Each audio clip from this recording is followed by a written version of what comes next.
Meron bang kumausap sa inyong sa amin po mga senador? May mga kumausap pa sa inyo before or after the hearing? Uh, before, bago po yan, pwede pong sagutin ko muna si Senator Okay. Peta yung tanong niya po. No? Mr. Senator, you were asking me earlier about yung average cost per square meter sa mga projects po namin sa Rockwell. Yes, please. With the permission of Senator Ercito, I don't want to... Hindi po namin po, example lang po ito, no? Yung Edades Tower and Garden Villas po. Hindi po namin masasabi yung actual cost per square meter po. Dahil nga po, yung procurement method na ginawa doon ay yung binanggit namin na owner-supplied How materials. about for the others? Example pa, no? Yung GenCon scope of works po doon sa Garden Villas po is just 1.8 billion. Yung owner-nominated works, 3.03 billion. So may total naman po kayo? Yun po. Ang total project cost niya is 4.9 billion. Pero katulad sinabi ko, of that 4.9 billion na total project cost, ang inaward lang po sa Hillmarks ay 1.8. Dahil po the rest are... It doesn't matter to me because whether it's the owner who buys or it's you, all of you wants to maximize profits and the least cost. So you should still have the same price. If I was the owner and I want it cheaper, di ba? Kasi ako magbabayad. Ikaw naman general contractor, when you bid it out to your subcontractors or specialty contractors, you also want the cheapest but quality because you want to maximize your profit. Opo. Diba? So the equivalent is the same. So can I have the total cost divided by the square meter so that we will have the cost per square meter? But would you agree? Structural cost sa inyo. Huwag nyo sabihin sinabcontract nyo rin yun. Wala na kayong ginawa. Okay. So can you give me this? For those 3 projects, what is the total cost? Kung gusto nyo po hatiin, yes, we will yeah, hatiin nyo po yung sa inyo lang at saka yung sa owner, then divided by the square meters, and then can you also tell me how much is the structural cost for each of the 3 projects? Then I will ask later, sir, kasi time pa ho ni Senator Ejercito. Thank you, Compañero, for that information. Thank you, Your Honor. Thank you, Senator Cayetano, Sir Chair. Ngayon po, attorney, going back, no, last 2 points na lang. Wala ho naman kumausap o meron bang kumausap sa inyo na member ng committee to bago tayo magsimula or pagkatapos?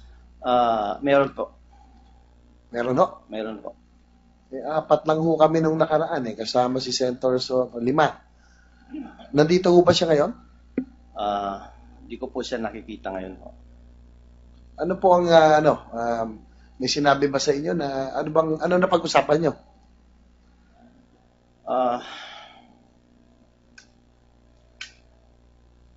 Unang-una po ikwento ko na lang po as I recall kung ano po yung nangyari, no. Sige po, attorney. Before the hearing, kasama ko po yung presidente namin si Mr. Robert Henson. Nakaupo po kami doon sa first row doon po sa gallery na yon. No?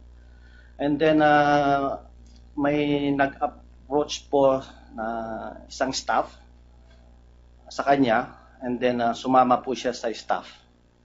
And then kinausap niya po yung isang senador at pagkatapos na sila mag-usap, bumalik siya sa upuan. Tapos tinanong ko kung ano yung nangyari. Ang sabi niya ay huwag munang mag-present. So nag-usap-usap kami, sabi namin hindi natin kontrolado yan. Kasi paano pag may ibang senador na magtanong? So bumalik po kami sa senador, sa kagalang-galang na senador na yon, at sabi namin yung aming predicament. Ang sabi namin, sa madalit sabi, kung hindi po kami tatawagin, wala pong problema. Pero kung papatawag po kami, wala po kaming choice kundi sumagot. So, after that, bumalik na po kami sa aming upuan. Then, nag-proceed yung hearing. At towards the last part of the hearing, yung nga po tinawag na nga po yung aming presidente. At tila na... Saan ho kayo pinatawag? Dito lang ho sa session hall? Dito lang ho kayo nag-usap? Doon po sa bandang, doon po nag-usap. Sa dulo, pero dito rin po, sa loob. Diyan po sa area ho na yan. Okay. Yung may bakanteng dalawang Upuan. po. Doon po sa Okay. area na yon. Ano po na pag-usapan? Yung nga po na wag na muna mag-present kasi may ipapasabog daw si Vice Mayor Mercado. Yan po. So, sabi ko kasi kanina, ang sinabi namin, we will just play it by ear. Kung hindi kami matatawag, wala pong problema sa amin yon. Kung tatawagin kami, wala kaming choice kundi sumagot. So, pagpatuloy ko po, nung hearing, natawag nga po yung presidente. At natapos po yung hearing na siya po yung tinatanong. Nang natapos ng hearing, diyan po sa bandang kung saan po kayo nakaupo, diyan po sa area na yan. Kasi ako yung huling nagtatanong kaya nga continuation. Opo. Hindi nga ako yung nakapag-present. So, may nangyari pa ho pala. After. Opo. Pwede, Mr. Chairman, I hope that you will allow to our resource person to elaborate. Go ahead, Panyero. Opo. But make it clear kung personal knowledge mo or just relate Yes, to you. dalawa na po kami mismong nag-usap. Yung conversation po dito, yung unang conversation, hindi po ako kasama. Pero yung second conversation, kasama, dalawa na po kami ni Engineer Henson. Yun po yung sinabi namin po na hindi namin control kung sasalita kami o hindi. Pero yung huling incident. Yung huling incident po diyan almost diyan sa area niyo po ninyo. Ang sabi po niya ay wag niyo akong teka lang po, I would like to be accurate. Ang sabi po niya ay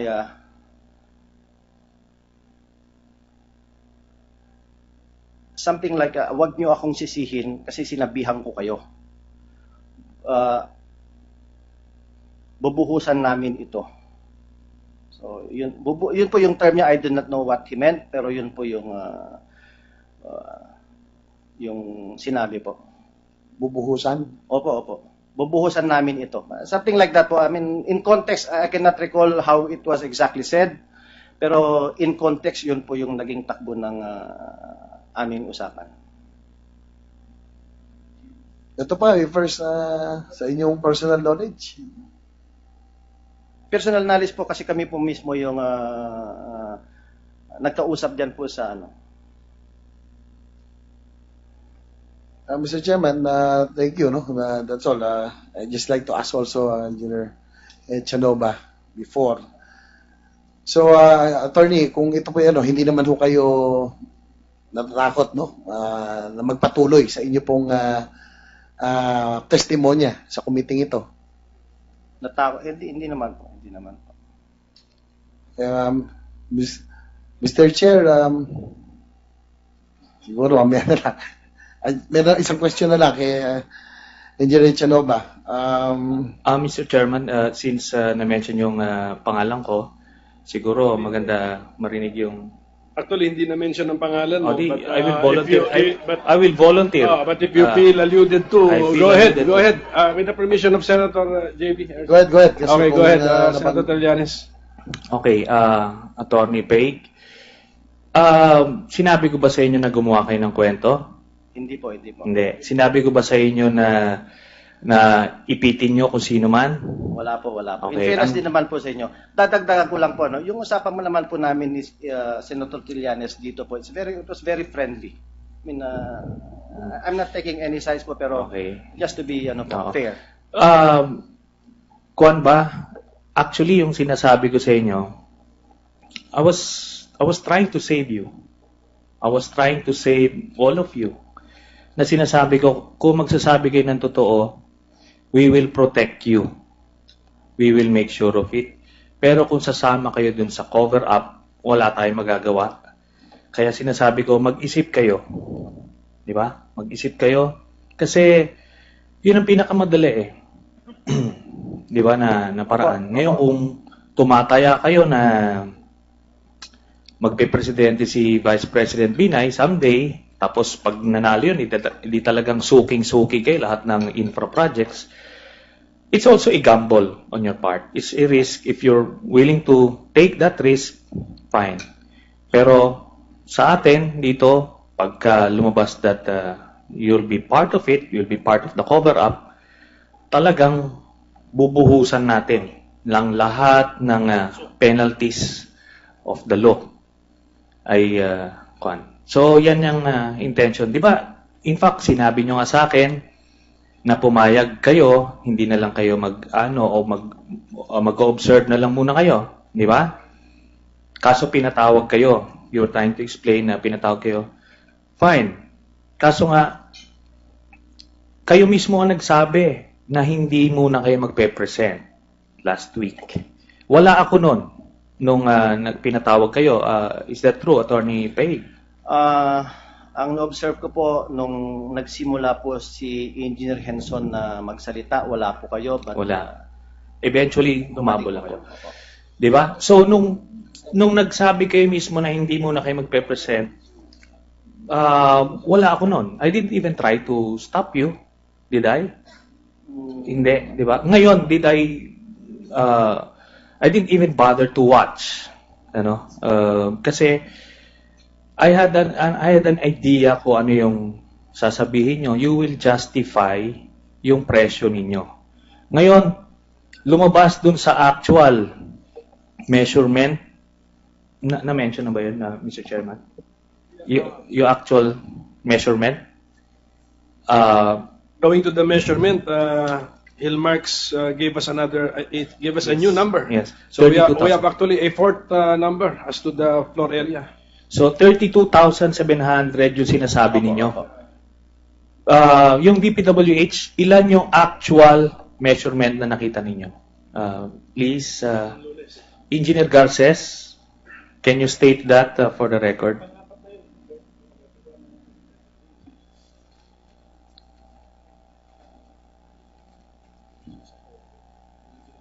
Based on our measurement, Your Honor, that covers the basement up to the 11th floor, except the mezzanine and structures at the deck roof. We have a total of 27,738.03 square meter. Your Honor. Let's sir, 27,000. 738.03 square meter. Okay. Senator Trillanes, just to complete. Engineer Encisa, wala kasi siyang mezzanine. Ano po sa records ninyo yung area ng mezzanine? Please, i-add na lang natin sa 27,000. Wala pa akong idea about the area of the mezzanine. Yes. You had it nung Monday, hawak-hawak ninyo, 500 something. Sinabi nyo 500 something. Oo, 500 something. Hawak-hawak niyo, sir. Suddenly, nagka-amnesia ka na kagad. Gusto ko sanang isuma total para... Yes.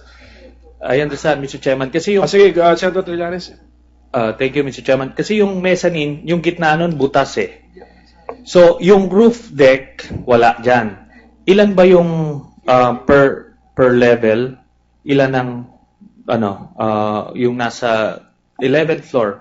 Ilan total square meters? Mr. Chair, just to guide the committee, yung CFA ngayon, what's the construction floor area para hindi tayo pabago-bago? Baka masagot ni ni Kumpanya. Hindi, I yield, but that's the standard, yung CFA, yung construction floor area. Yes, Senator Cayetano, just to brief you, nung Monday, nagkandak ng actual measurements itong si Engineer Garces.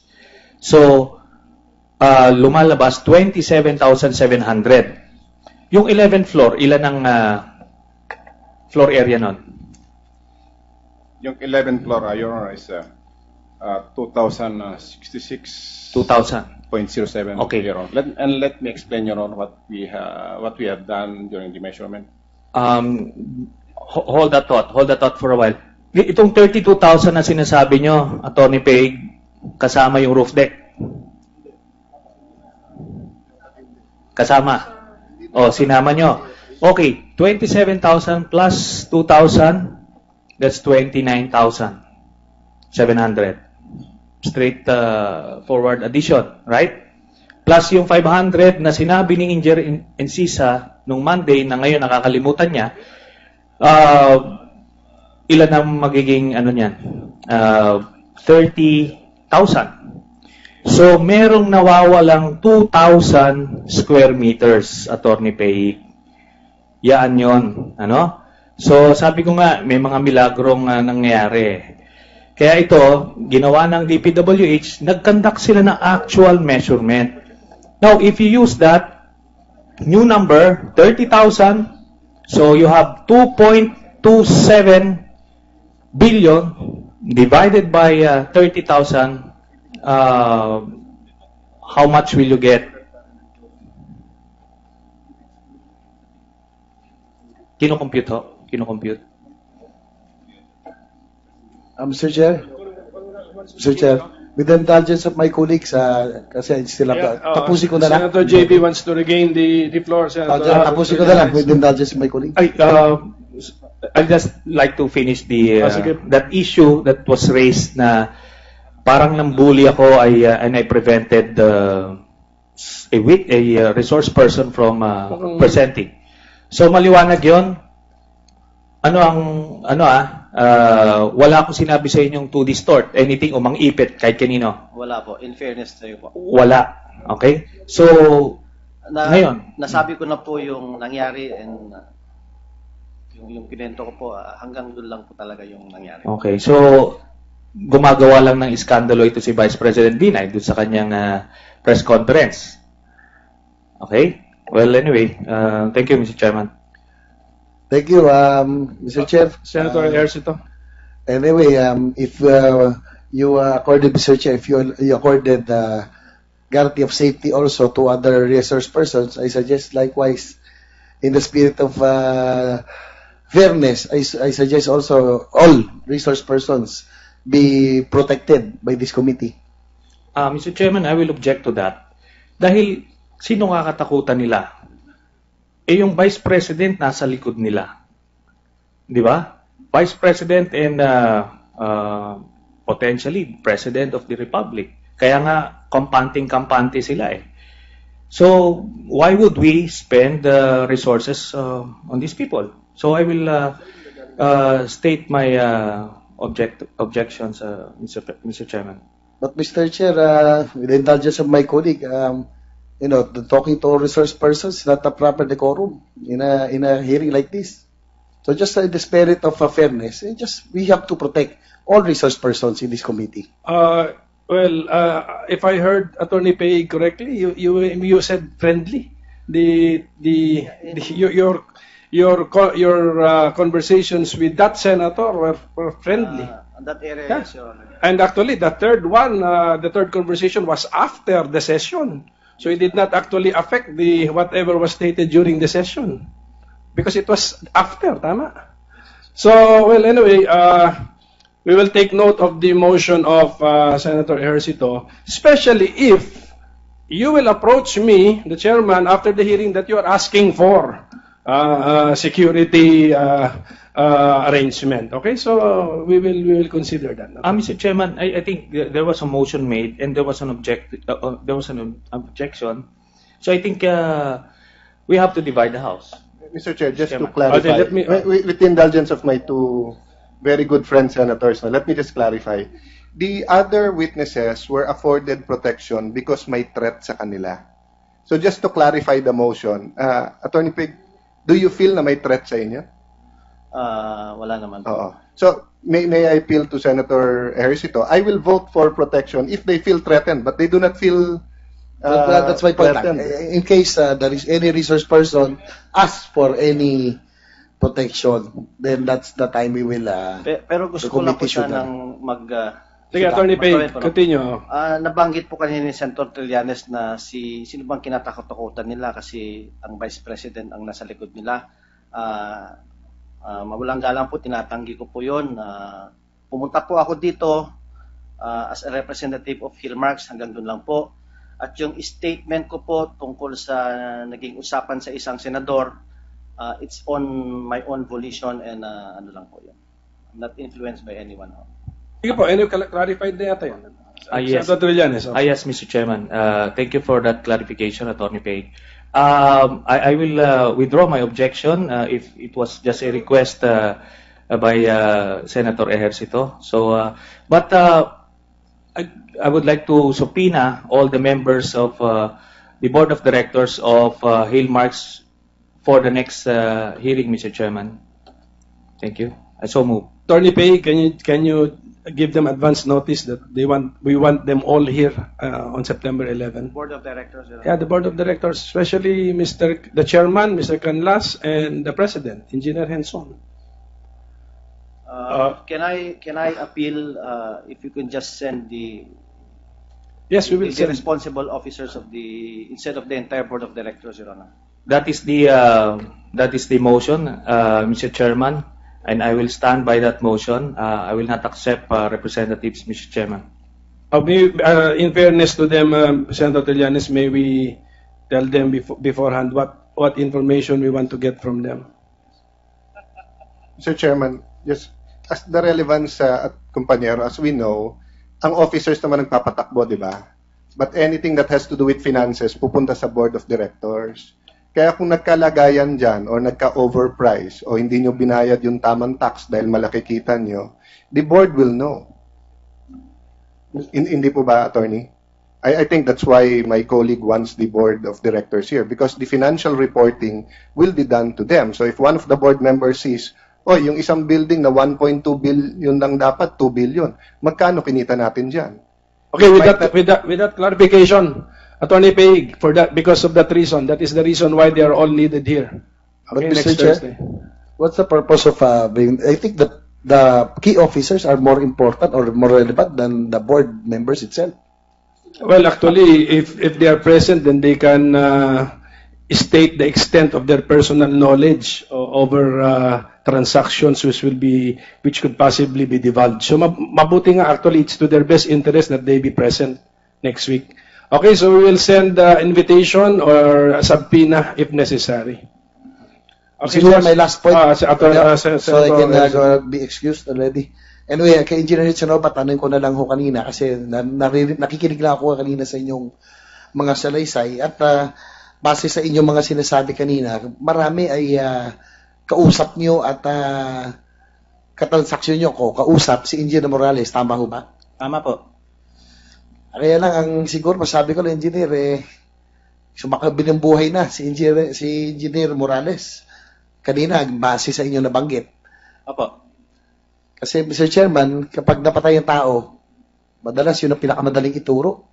Diba? Lahat ay kasama niya na sa hukay niya eh. So, yun lamang, Mr. Chair. Thank you. Thank you, Senator Ejercito. Thank you, Mr. Chair. May I have time with... Okay, Senator Cayetano. Thank you. Attorney, ano hong pre-law niyo, if I may ask? Are you an engineer or architect? Philosophy po. Okay, so match lang po tayo. No? Polisay Magaling ka po po, ako mas magaling at po abogado din. Hindi, kaya ko po tinatanong because I was a little bit uneasy na engineer or architect ang makakadebate ko because kung philosophy ka, polisay ako, pareho tayong umiwas sa math siguro nung college days natin. But we are trained to think critically, to analyze, and to answer. Under our oath as lawyers, we should answer correctly, no? Yes po. So, can you tell me first, totoo ho ba yung tinestify nyo kanina? Opo. Can you tell me second, why it wasn't the whole truth? Ipapasa ko na sa'yo para you don't perjure yourself here. Opo. Na criminal offense po pag nagsinungaling ka dito. Opo. Tell me why your presentation did not tell us the whole truth. I have no idea po. Okay. The whole truth po na... Marami, ano? But let's start with one. You're saying na iba yung government procurement sa private procurement because in private procurement, the general contractor does not have 100% control of the project. Ang inaalok po yung procurement process po ng materials po. Yes. Materials, specialty, contractors, etc. No? Like you said, the sprinklers, etc. No? The elevators. Okay. Is that absolutely true? Opo. Absolutely true. Ano ba yung mga nasa likod nyo, mga engineer, ha? Opo. Sige, so ni isang project ng Hillmarks, wala kayong project na kayo general contractor pero lahat sa inyo? What do you mean by lahat sa inyo po? Oy, di ba yun nga pong, wag po natin lituin ang tao, kumpanyero, di ba? Yeah, just Ang pinapakita mo kanina, kapag ka general contractor at 1 billion yung cost, you give it to the general contractor, he takes care of everything. So he subcontracts, he buys everything. Pero sabi mo, pagka private, they can buy some of the material, some of the contractors, you take everything. Wala ba kayong kontrata na Meron all-in? po sa Asian Hospital. Oh, ano pa? Sa Medical City? Ang sinasabi ko po, No. Opo. Answer my question first. Then I'll Yes, let you opo, explain. opo. Okay.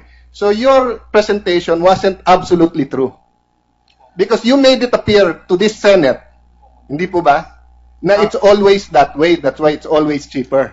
But in truth, it is the option of the private building owner or builder whether he wants to give it 100% sa contractor o hindi. Totoo po yun. May mga projects po kami na ganun. Pero sinasabi ko po as a matter of practice, especially sa mga real estate Your Honor, developers po. Mr. Chairman, kumpanyero, huwag tayo magbulahan dito. Inamin mo lang ngayon na yung Asian Hospital at saka Medical City, 100% kayo.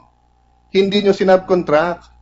So, paano mo sasabihin sa akin ngayon na as a matter of general practice? The general practice is it's up to the building owner. I know a lot of building owners who did it themselves, the way you're saying it, and I know a lot of building owners na 100% sa general contractor. So don't fool us here. We come here prepared, kumpanyero. Pare-pareho tayong nag-law school na hindi pwedeng pumasok na hindi nagbabasa. Diba? Just because this is engineering, you don't think that I will study for it? You think you can come to the Senate of the Philippines at lolokohin mo kami? That was not the intention. Well, if I play back the presentation, did you say there that sometimes it is 100% sa contractor and sometimes it's 45-50%? I will play back your presentation. Sinabi mo doon, pag private, 35 to 45% lang sa general contractor. Is that not true? In some cases, yes. And I asked you kanina, is this absolutely true? It is true, but it is not absolutely true. Yes. And That is why when we told you to take your oath, ano sabi namin? Do you swear to tell the truth? And nothing but the truth and the absolute truth, di ba? Opo. Oh, the whole truth. You gave us here half-truths. Panyero. No. Kaya ako naiinis po kasi hindi kami niloloko nyo tao Okay. So having said that, na pagka general contractor, pwedeng 100% sa'yo, pwedeng 100%, pwedeng 45%. Are you telling me now that you overpriced Asian Hospital and Medical City? Because yun, kayo lahat di ba? So are you telling me now that your cost when you did Rockwell was much higher than when you did Medical City and At an apples to apples comparison, wag niyo po ako lulukohin dahil Panyero, I have a booklet here. Rockwell is a condominium per square meter. It's really much cheaper than a hospital. Okay? But per apples comparison, you mean to tell me pagka kayo gumawa 100% sa private sector, it is much more expensive than when you gave it to a private when the builder owner did it themselves? Gusto ko lang pong linawin po, yung pinakita po kanina yung procurement process flow po ng materials po. Yun naman po yung aming gustong ipaliwanag. So I'm saying, Mr. Chairman, I'm saying, Panyero, kapag kayo bumili ng materials, mas mahal kaso kapag ang bumili ng materials, yung may-ari? Kasi... No, that's your implication. Yes or no, Your Honor? Kasi po yes, mas mahal kayo? Kasi nag-input na po kami ng mga, yung profit po Nag-input kami ng profit po Ng profit ninyo, hindi profit nung suppliers nyo. Nag-input din po kami ng profit every time we talk with the suppliers, may margin of profit. That's what I'm saying, Your Honor. So what you're doing, sir, is you're getting the cheapest price at pinapatungan nyo para kayo mag-profit. What's the formula, sir? What's the formula? Meaning, Your Honor, I'll give you an example. 15%?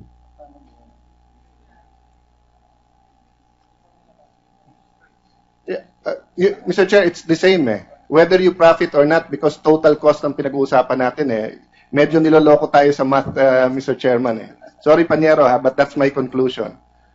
You know why? if I'm buying, no, I will canvas the cheapest, unless I want to make money myself.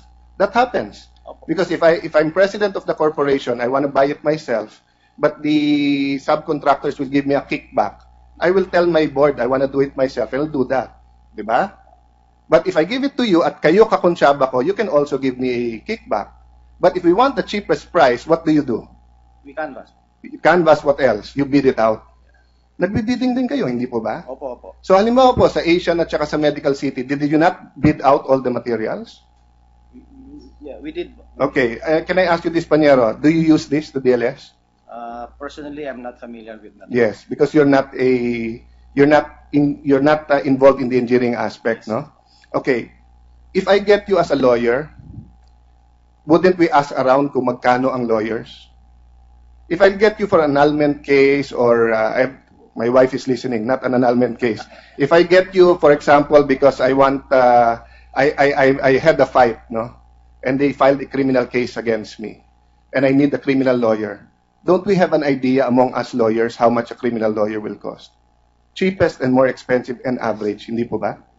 That's correct, di ba? That's the same with here. All the materials have been canvassed here, and the cost put together, whether mechanical, whether electrical, and total cost, no? So, would you confirm, the engineers are behind you, that all of your private sector projects are here and about the prices in DLS?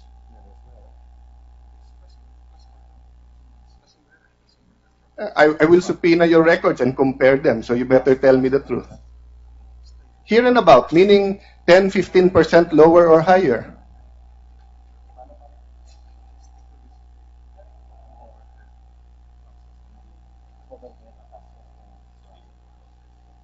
We impute cost for overhead, indirect cost, and That's taxes. included here, Your Honor. That's included here. For example, how much per square ang Asian at Medical City? If I look at that, tapos meron dito, let's say hospitals, no? Nakalagay na dito. Car parks are 17,000 to 22,000 per square in 2012, and then office buildings are average standard offices are 31,500.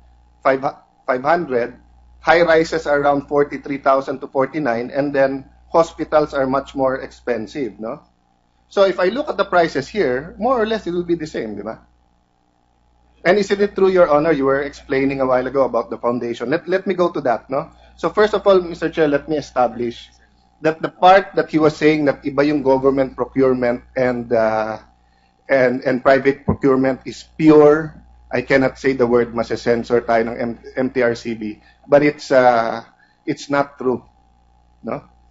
Government can procure in the same way that the private sector can, because the private sector also gets 100%. In fact, it should be cheaper in government because we have a public bidding, except that many public biddings are fixed. Okay. Second point, sir. Sinasabi mo hindi yung presyo ng bakal. Are you saying hindi presyo ng bakal ang nagpataas o presyo ng bakal nagpataas? Ang sinabi ko po kanina, yung fluctuation po ng prices could have already been imputed dun po sa... That's irrelevant, sir, to us. What's relevant to us is why the building is expensive. So either you're using it as a reason why it's expensive or not. If you absorbed it, then good. If you didn't, good. But my question is, why is the building tremendously expensive? The Vice President, his spokesman, his children, the BBC, the Binay Broadcasting Corporation, all of those people who are writing for him said, it's world-class, it's green, and the prices of steel went up. So we will take them to task. Yun yung tatlong reason. Let's go through it one by one. So did the prices of steel affect the price of the building or not? If it affected your cost or your profit, that's irrelevant to this. My question is, did it affect the cost or not? Probably it affected their No, sir. estimates. A while ago, I can play it back. You just said, not at all. We absorbed it, no change order. Now you're saying it is part of it. What is the answer, sir? Was the prices of steel a factor in the price or not? In our bid, Your Honor, the fluctuation of the these prices are already factored in, Your Honor. Yeah, so it didn't affect. Hindi kayo humingi ng change order. So when you bidded, hindi pa mataas ang presyo, di ba? Opo. What month did you bid? Your Honor, what month did you bid for the I think project? the bidding was conducted in December 2000? 7. Oh, 2007 December. Was that grade 60 o grade 40 yung steel na ginamit niyo? I have no idea, Your Honor. Okay, because if it was December 2007, no, in November 2007, the price was 34.661, no? In January, it was 29. The highest it went was 65 in August of 2008, but the average was around 40. So about 6 pesos lang ang difference. So 25%. Ito, I have the historic prices of bar retail prices in the Philippines, no, from 2007 to 2011, no? Tama? So yung sinasabi nyo, 2, 3, 400% ang tinas ng bakal, it's not true. Ito, 29.83 per kilogram in January 07. In November 07, 34.661. In May 08, 48.59. The highest was August 08, 65.25. But then it stabilized in October 08. It went down to 31.5. By January 09, it was all 27.45. Sir, when did you finish the structure? When did you start and when did you finish the structure? What I have at hand, Your Honor, are the prices in 2008, and it was 60 pesos per... Your Honor, you just said that you inputted it in the bid. Eh. Yes, Your Honor. So you did the computations way before 27. The price na ibibigay mo sa akin, 2008. Di ba? So, ibig sabihin ho, and the average in 2008 wasn't 60. The highest was 60 in this month. In August, 62, 65.25. May, it was only 48. February, it was only 37. No? And isn't it true, sir, that you're only allowed a small percent for variance? In your presentation po, sir, you said, ang difference po, in the private sector, no? If the owner buys the materials, they absorb the cost, di ba? Yes. Pag tumaas. Pero pag bumaba, sila din kikita. Sabi mo sa gobyerno, that's why it's more expensive, you absorb the cost. So you put an average price. But you're allowed a contingency. Magkanong contingency ang allowed kayo? Magkanong contingency ang pwede? Sino ho ba? Taga-COA or ano? Ma'am, magkanong contingency ang alam sa prices? Ilan percent? Who can answer the question? But anyway, For the entire project, is the question for the entire project? yes. But anyway, Because Mr. Chair, no, habang they should know this information. But I have here the scope of work for phase 1. The direct cost 297,108,947.43. Original. The revised 297,108. Nabawasan pa ng 1 million eh. Yung structural cost nyo nung ni-revise, nabawasan pa ng 1 million, hindi nadagdagan. Despite yung pagtaas ng bakal. So sir, please give me a definite answer. Ang presyo ba ng bakal ay dahilan kung bakit mataas ang presyo ng building na to? Yes or no? Kasi how can we make a report if you won't be definitely say yes, no, probably? The prices of reinforcing bars, Your Honor, went up in 2008. So probably that caused the high estimates for the phase 2. For the phase 2, Your Honor. So the prices of So you are recanting your Phase earlier testimony that the prices of steel did not affect the price because you absorbed it. You are now saying that that's why mahal ang bid nyo is because of the steel. for phase 2, Your Honor. Yes. That's why Well, we're talking about the whole building. So regardless what phase, you know, sir, what absorb means? It means you bidded it out when it was 10 pesos. It went to 15. You absorbed the 5 pesos. But if it was 10, it went up to 15. You bidded at 15. You didn't absorb it. You bidded out at the higher price. So which of the two was it for the whole building? When you put in your bid, was the high prices already included? I I'm sorry, Your Honor, I really have no idea. Well, about sir, all this. why are you here if you cannot answer the questions? No, but anyway, we're inviting. I don't mean that, Panyero, I know you're the vice president. You were ordered to come here, but please understand us. Yes, We Your need Honor. people who can answer a question. Okay. Having said that, Panyero, no, we already established that. Anong rule of thumb sa building? How much is yung structural cost? Again, I'm sorry, Your It's Honor. 25%. Generous na yung 30%. Okay? How much of that will be steel? You have engineers behind you. Please ask them. How much of the structural cost, which is 25 to 30% of the whole building, equals the steel? Ang dali pong lokohin, parang gusto natin lokohin tao sa mga press release, pero pag hinimay mo, makikita yung totoo eh. We will refer to the plans, Your Honor. No, you don't have to refer to the plans. The rule of thumb is it's 50% of the structural.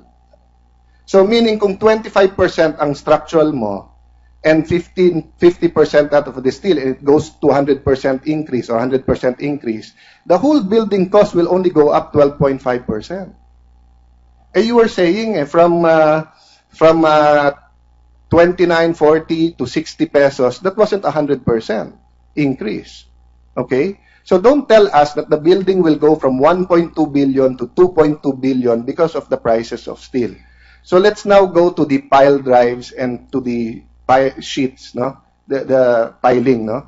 Sir, can you explain to this committee how you compute the sheet piles? Again, Your Honor, I beg your indulgence. I'm really not familiar. Well, how can you say that it's not overpriced? And how can you say a while ago that it's 8,000 per square additional pag gumamit ka ng pilote when you don't know how to compute it? That was the information relayed to me by our Sige. technical. So you are not testifying on your personal knowledge. You are reporting in behalf of the corporation. But you swore to us that you will give testimony to your personal knowledge. So kung hindi ako nagsalita ngayon, maniniwala ang tao sa'yo na 8,000 per square ang itataas at mahal ang Pero kung tinatanong na kita ng computation, you need to verify with your own mind, to your own knowledge. Kasi ako, pag finid ako ng kahit sino na, sir, eto presyo, tatanungin ko, bakit? Diba? So hindi natin alam bakit. So, how much po ang per linear meter ng sheet pile during that time? Or ngayon na lang, at today's prices, magkano? We don't have any data for now. It's about 7,000 pesos. I'm not in this business, but I know. If you're really at AAA around the world, dapat naman siguro, lahat ng engineer na sa likod mo, alam din. So, please ask them, how do we compute? Di ba you get the perimeter? No? And then what? You multiply you divide, the price per meter by the 0.6 because it's 60 centimeters perimeter by the total perimeter. Tama po ba yan? Pakitanong sa mga engineer na katabi mo. Tapos makukuha natin ang presyo ng sheet pile, di ba? Tama po ba? Number of pieces Attorney? na po. Oh. Sige, habang may iba po akong tanong, pakitanong po sa kanila compute mo. Kasi sa computation ko, wala pa atang 20-30 milyones yung sheet pile nyo eh. Don't tell us it will go over square meter. Tell me actually, how much was your yung pilote and how much was your sheet pile? Because I know how to compute eh. Diba? So can you ask them to do that while we're talking? Can we just submit a report on these issues, Your Honor? Why can't they compute right behind you? They know the area. You will submit to me the report kung magkano charge nyo sa Makati. But if they compute it now, the overprice makikita.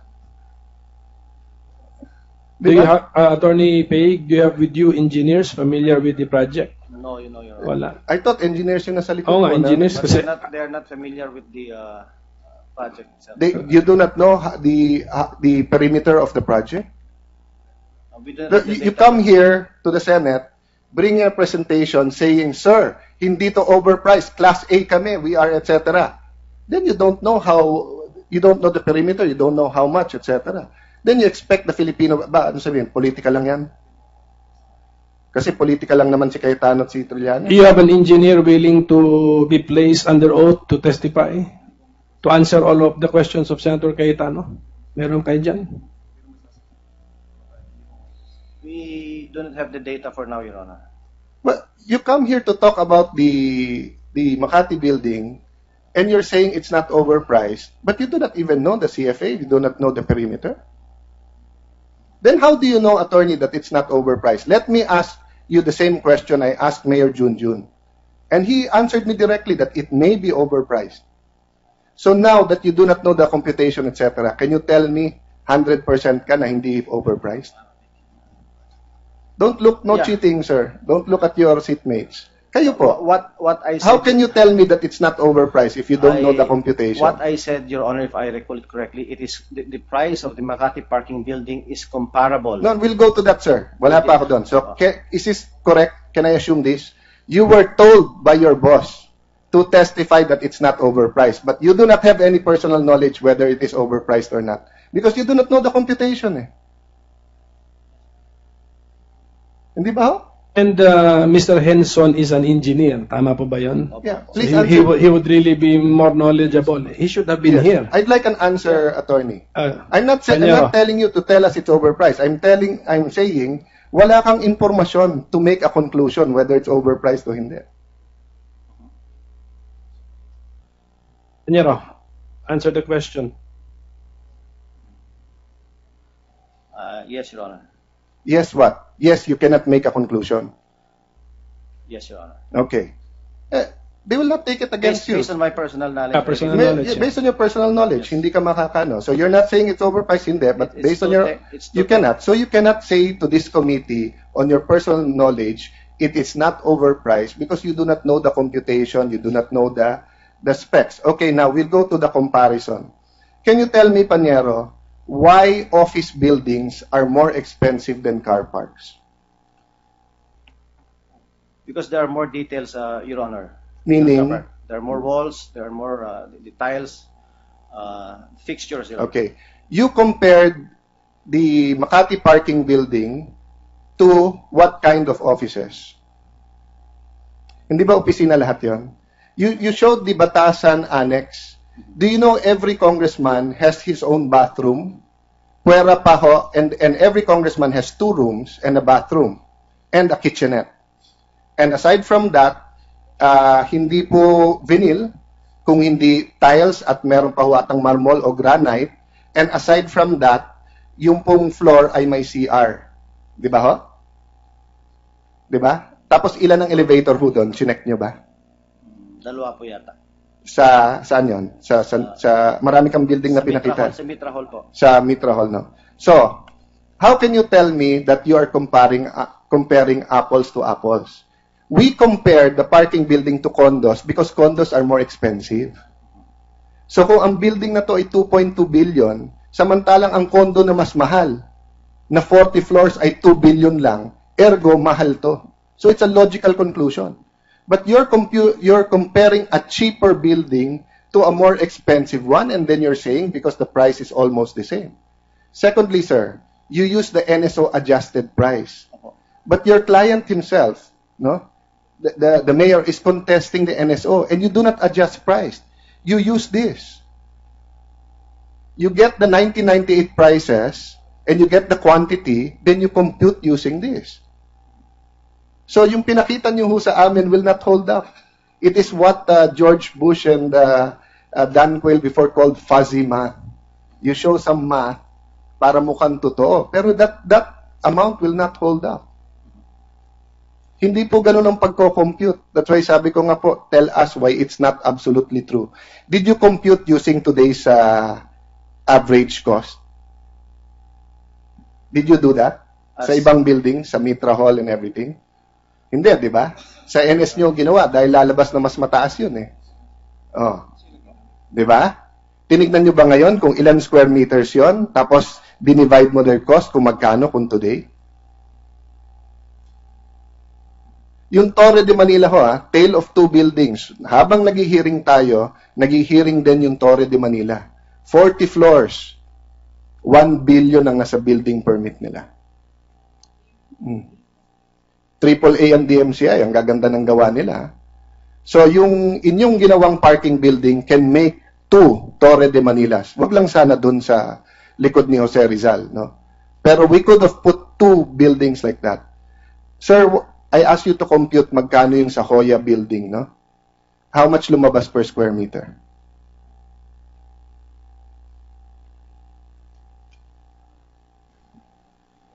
We do not have the complete cost of Rockwell, Your Honor. Kanina po may sinasabi kayong contractor and then yung, di ba i-add nyo lang naman yung ginastos ng may-ari at saka yung contractor's cost? Hindi po buo yung data ko, Your Honor. Kanina you were giving us already. O magkano ang pundasyon nun? Total structural and then yung pundasyon. For now, we do not have. Why don't you have it? You're the contractor and you already admitted to me a while ago that kayo bumuo ng structure nun. You cannot give your office a call? Are you really cooperating with this committee or not? Or is it true na pag nilabas nyo kasi yung presyo, makikita na ganun din na yung pundasyon nun, pero times 3 yung sa parking building? Hindi ba, sir? We'll provide you the data, Your Honor. No, why don't you call your office now and get it? It's readily available. Wala ba kayong text messaging? It's not readily available, Your Honor. Ano mang klaseng opisina ninyo? Pag ako tumawag sa opisina ko kung ilan bills ang final ko, tinanong ko sa opisina ko kung ilan hearings this year, hindi ko makukuha kaagad. Okay, hindi ba sino nag-file ng building permit doon? Hindi ba kayo bilang general contractor? Yes, sir. O magkano nilagay yung total cost sa building permit? We don't have an idea for now, Your O, Honor. can't you call your office now and get it? O ayaw nyo i-reveal sa public? Let me explain, no, for the benefit ng COA and our other guests. These buildings I am mentioning were made by Hillmarks and the same soil conditions as Makati parking building. But my information is the Makati parking building is 3 to 4 times more expensive. Yung BMS ho, Building Management System, no? Was that part of your contract? Hindi po, hindi. Okay, that's another proof that what you showed us a while ago is not true. Because you said all-in na sa contractor. Eh bakit hindi sinama yung BMS sa inyo?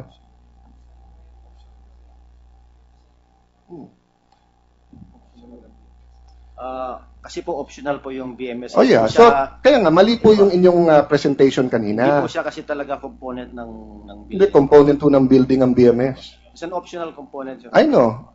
So what I'm saying, attorney, is that your presentation is not absolutely true.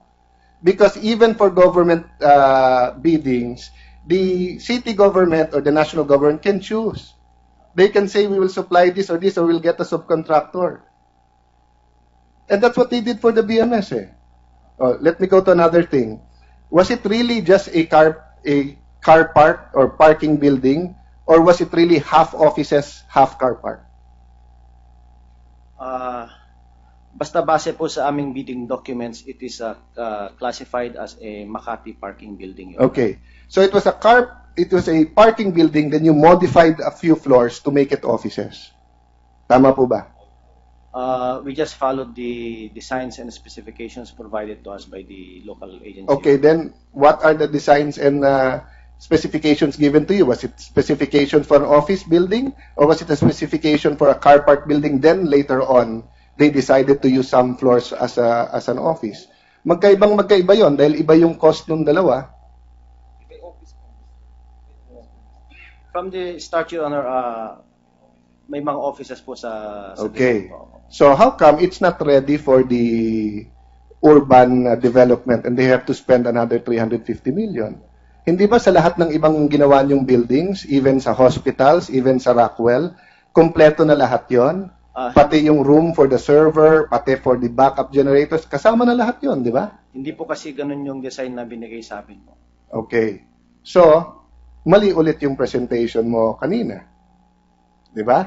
Because pwede naman pala that ihiwalay din nila yung electrical at yung ibang mechanical. Di ba? Di ba yung mechanical kayo na rin gumawa? Pero yung control, who put in the aircons? Was it part of your contract or Part not? of the contract. Okay, so let me go to that because that will go to world class, no? Can you define world class, compañero? First, Your Honor, the contractor does not make any claim that it is a world class. Okay, but the Vice President keeps saying world class. So world class palusot. Vice President? The Vice President of the Republic of the Philippines, Vice President Binay, Mayor Binay, and all of their talkies, and also the BBC, the Binay Broadcasting Corporation, in all the papers says it's world class. Kaya mahal, it's world class. It's it is a green building and then yung bakal. Okay? So your testimony, you never made a representation that it is world class. Thank you for that. And I agree with you, di ba? Kasi world class simply means it's the best. It means the best of the best, di ba? So when you compare it with buildings in Seoul, Korea, with Singapore, London, it will be the best of the best. So yung flooring will not be vinyl, definitely.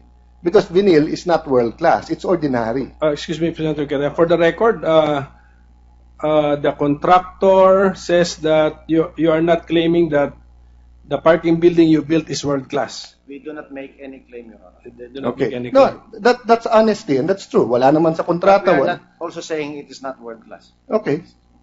So, but have you seen it, sir? Hindi rin. Is it world class from the point of view of Attorney Rogelio Peig, the representative of Hillmarks? Did you build a world class building, Makati Parking Building 2? As I said, Your Honor, we cannot make that claim that it's I world don't, class. okay, so if you don't make that claim, therefore, you're saying it's not world class. So let me go to, so yung aircons po, ano po nilagay niyong aircons? What type? Chiller or central?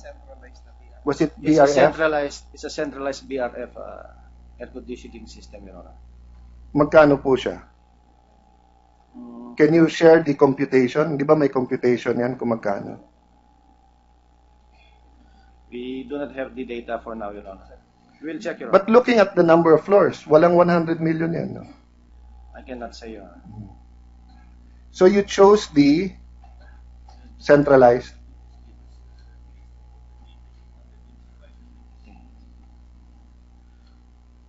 Your Honor, it seems that I'm not answering so many of your questions. So can you just give us the data that you would want to be provided, and then we'll submit them to your... Panyero, pareho naman tayong abogado.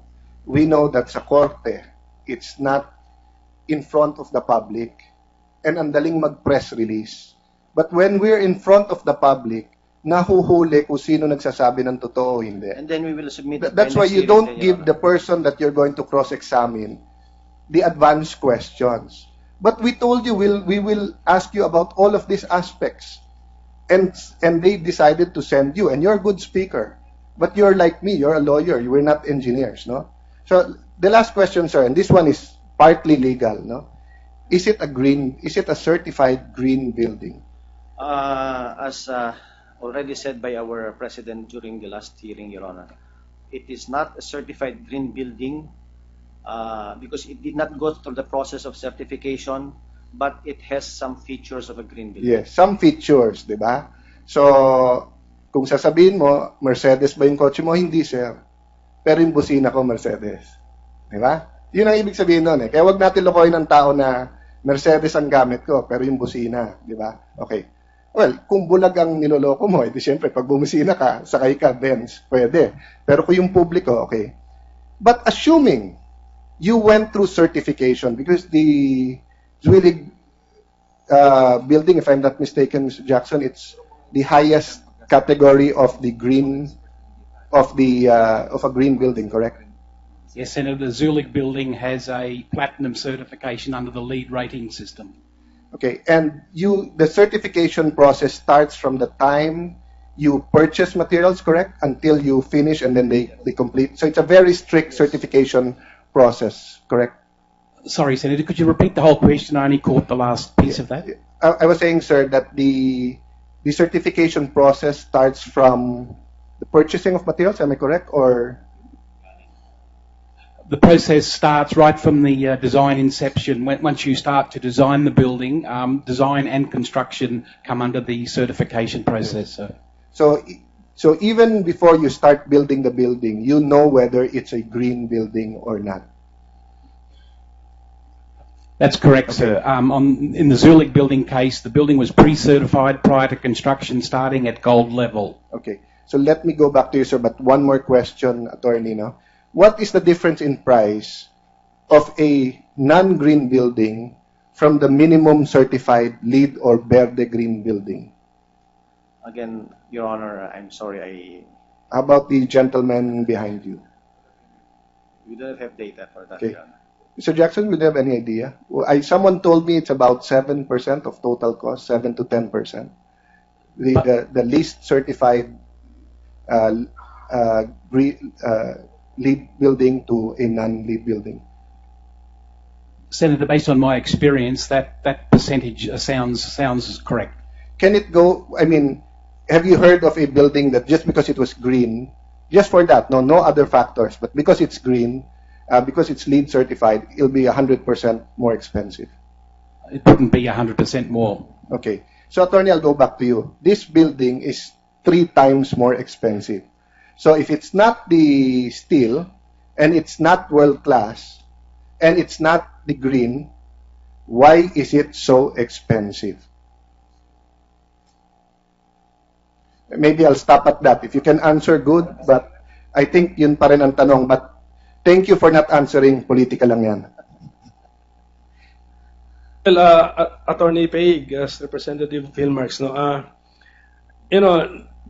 isang kritisismo daw sa proceedings natin, utay-utay ang ating mga hearing. Hindi rin kayo handa kasi Sana sa Thursday po, meron tayong isang setting, no, September 11. Andito yung buong board ninyo, pati responsible officers like the chairman and the president, and bring all information, data, plans, papers related not only to the Makati Parking Building 2, not only, pati po lahat na ng proyekto ninyo sa Makati. Kasi baka may magtanong. Sige po. Okay, just to be ready kasi,